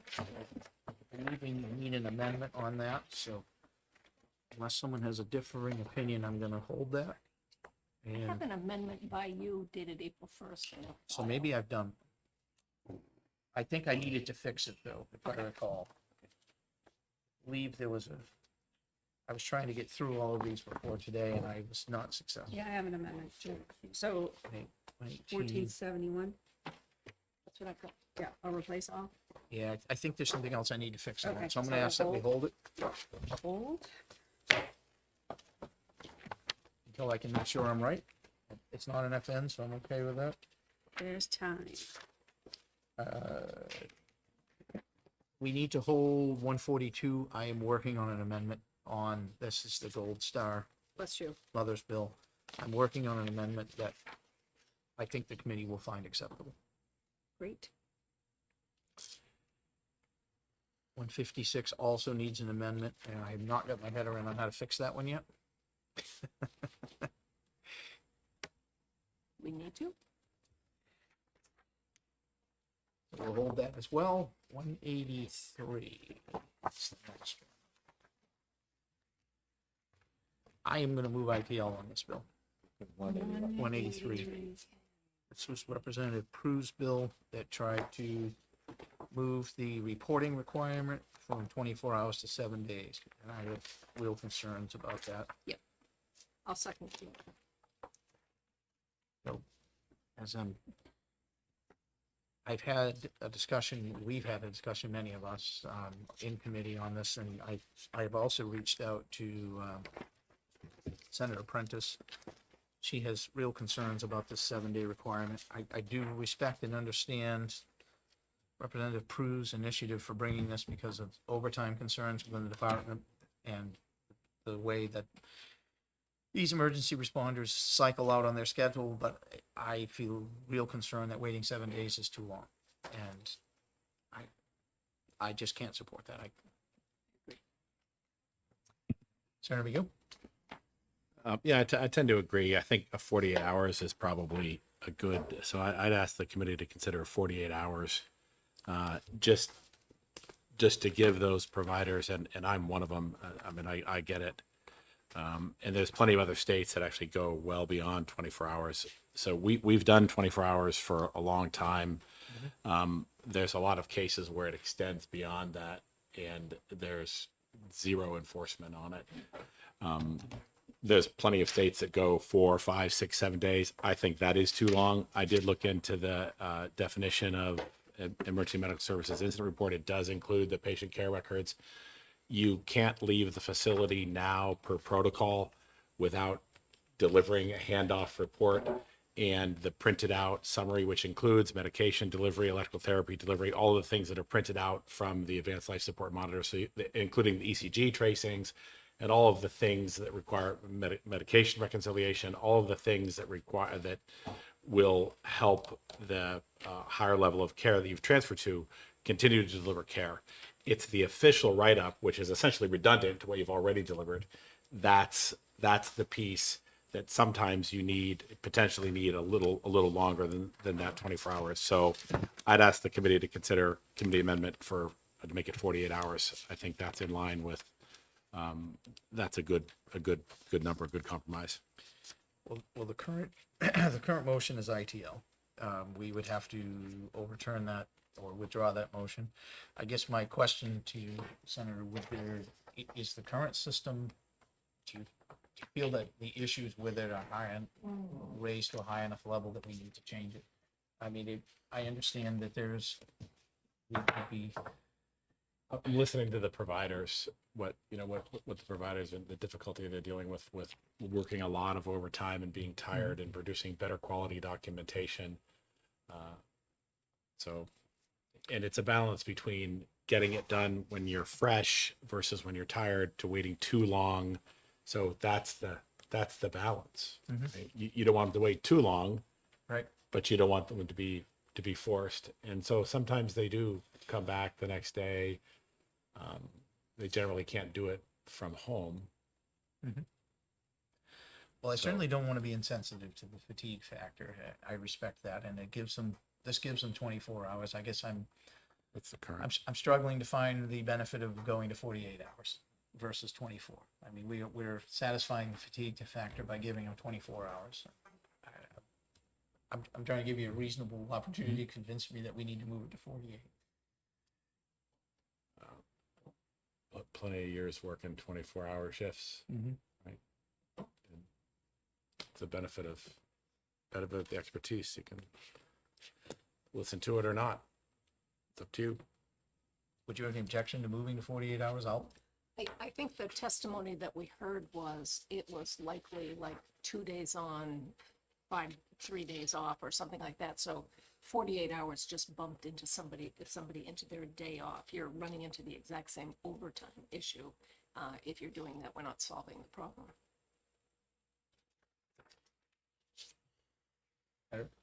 Any response you want to offer? From a practical standpoint, I think the 48 hours gives the responders that leeway if they need it. I mean, it's happening now. That's the thing, and we don't take any action.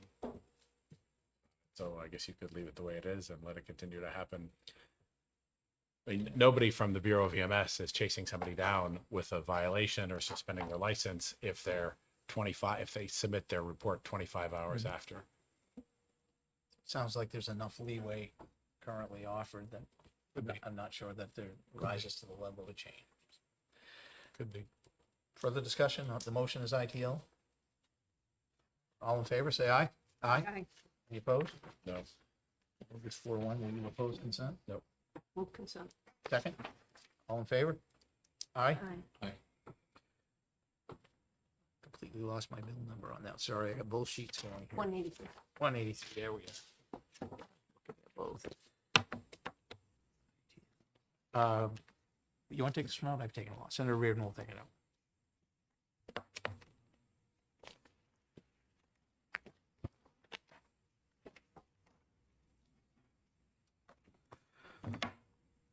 Flag commissions. I know somebody loves this bill. Change the flag. 210.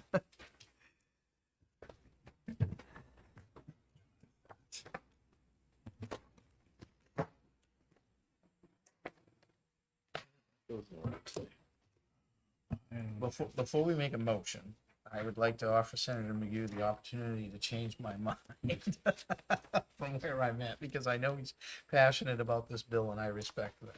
So, would you like to have a discussion before you make a motion?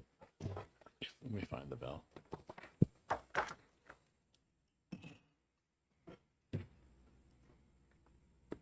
Lieutenant's the gold star, right, Kim? 210. The gold star one. No. 210. I don't know. Gold Star one was the other one. I'm holding it Okay, because I'm okay. working on an amendment. 10. Oh, there it is. Okay.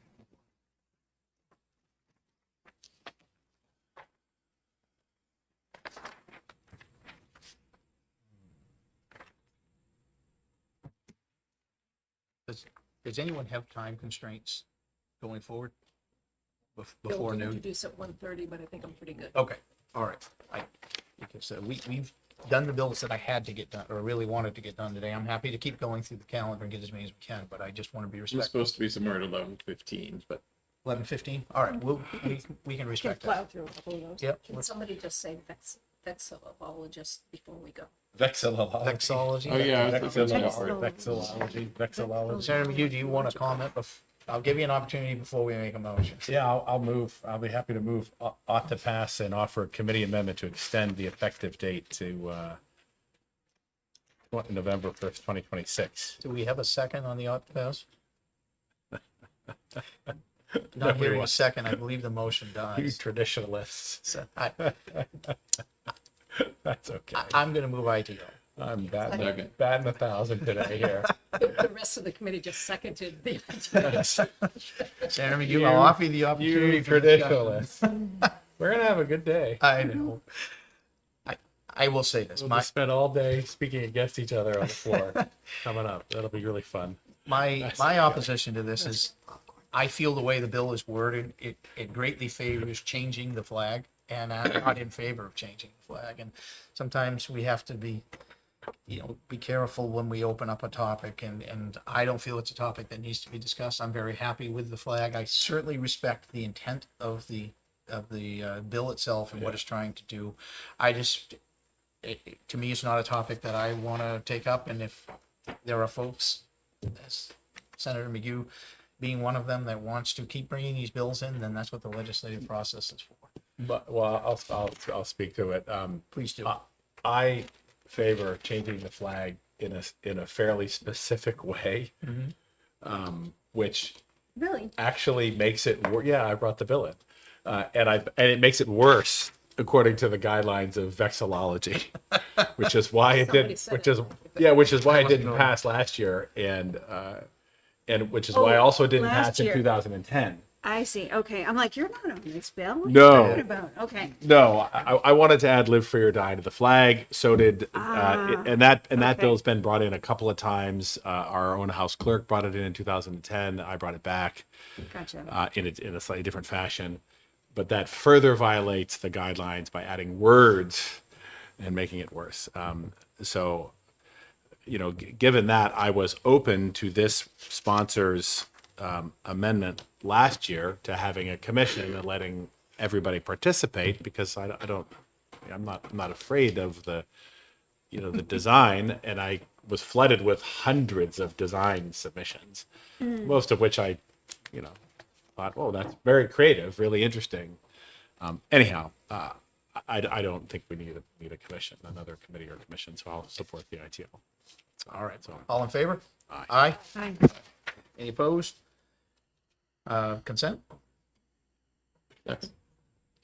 All in favor? Aye. Hi. I won't ask you to take this out. no, if we were, I mean, I'll take it out. I don't mind. If we were going to do it, we should just give them enough time. If there was the will of the committee was to do it, then Do we you should. want it? I know it's a. Sure. No, Okay. happy to take it. All right. Yeah, happy to.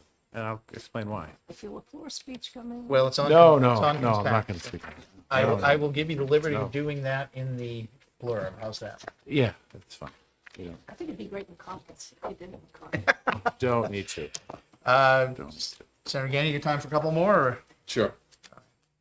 certainly want to be respectful of everyone's time here. 233, we need to hold on to for a little bit. I'm still doing some investigating into that. Let's see, 248 we did. We did? Yeah. Yes. What was? You're taking it out. What was the flag? What was the Yeah, flag? Wrote it in the wrong place. And you're taking it out. What was that? Okay. Me too. I believe Senator Colonel taking. 248? I'm taking 248 out, yes. Oh, I wrote it in the wrong place too. What was the flag Okay. number? Thanks. What was the vote? Well, now I wrote it in the Well, wrong it's place. 5-0 ought to pass as amended. 5-0. Is it on consent? Yes. Okay, so I just had the wrong name. Okay. Oh, I didn't have it in the right spot. Did we do 282 again? I apologize. I'm We working did, on did. two We did. sheets. Yep. That one's done. That's also on consent, right? Okay. 428, I am working on a amendment with, I've been in consultation with Representative McGuire from the House side, and I've been in consultation with, I'm sorry, I'm Phil, and I apologize, I'm drawing a blank on his last name for building code. And also with Fire Marshal Toomey. I know who you mean. Yeah, Sherman. Mr. Sherman from Building Code and from Mr. Fire Marshal Toomey. We're working, trying to incorporate essentially our version, which was Senate Bill 94, if I remember right, and 428. So there'll be something forthcoming on that. 435. This is the professional engineer definition. Yeah, where they wanted to exclude some things Yeah. that people actually do as engineers. Yeah. Anybody want to make a motion of ITL on Sure. Happy to. that? All right, do we have a second? Second. Moved and seconded, discussion. All in favor, say aye. Aye. We have a second? A second. All in favor? Aye. Aye. Aye. Senator McGee, I'll take it. take it out. Senator McGee.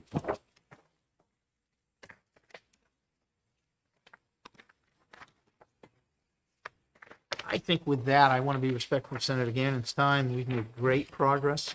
For the benefit of the committee, unless there's some compelling reason for me to change my mind between Alan when the calendar deadline is. My intent is not to have this in next Wednesday. I'm sorry, not to what? Not to have us in next Have us in. Wednesday. I thought you Yep. meant this in. No, Like all the not- work we just did. What? Not to have us in, but the only Okay. thing, I need to confer with leadership to make sure that there's no calendar reason why I need to do that, so The 30th. I got time. All Are right, we done with hearings? we are done with hearings. All of our bills have been heard, and we've made a Hey, pretty good dent in our execing. I need to kind of go back. Like I said, there's a couple of bills I'm working on amendments, and I wouldn't mind a little extra time on it. So unless there's some compelling reason to change my mind, we will not be meeting. Give the committee a little bit of breathing room. I know there's, Judiciary will stand double sessions. there you have it, and I'll give you that opportunity. All right, with that, I will take a motion, unless, anything else anybody wants to go before we come out of exec? All right, I'll take a motion to come out of exec. so moved. Moved and seconded. All in favor? Aye. And with that, our business of the day is done. We are adjourned. He's got on his face, don't you?